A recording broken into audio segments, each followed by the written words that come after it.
Flowers, check. Floral scissors, ribbons, vases, check, check, check. Refreshments, check.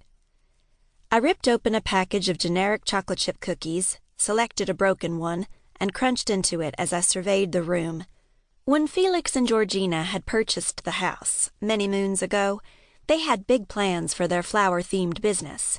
They'd redone all the main-level flooring in a marble-looking porcelain tile and expanded the kitchen to serve as a workroom. In addition to showcasing Georgina's orchid collection and selling flowers and related gift items, they had the idea to open a cafe inside the shop. They were going to feature a small menu centered on edible flowers they grew themselves, and they certainly had the space for it. There was a large open room adjoining the front of the store, separated only by a built-in archway. Years ago, Felix brought in some small wooden tables and chairs and installed a glass bakery case and a serving counter. Then, sadly, Georgina passed away. Felix naturally lost his enthusiasm for all their grand plans. He moved out of the upstairs apartment and scrapped the idea of opening a cafe. Now the bakery case held gardening supplies, and the countertop was piled high with seed catalogs.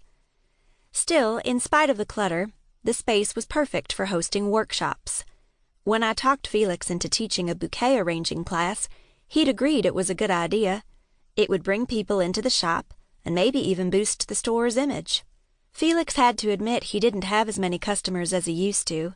Most folks went to the florist in the grocery store or ordered their flowers online, which were then supplied by the larger, big city florists. But Felix had something the larger stores didn't: years of experience and a vast knowledge of exotic plants. He always added a special touch to his arrangements, whether a unique sprig or an unusual blossom. I was looking forward to the class myself. And then he went and bailed on me. I'd spent the last hour pushing tables together, clearing off the countertop, and generally cleaning up the place, all before hauling out buckets of flowers and gathering and setting out tools and supplies. The whole time I wondered if anyone would even show up. Part of me hoped they wouldn't.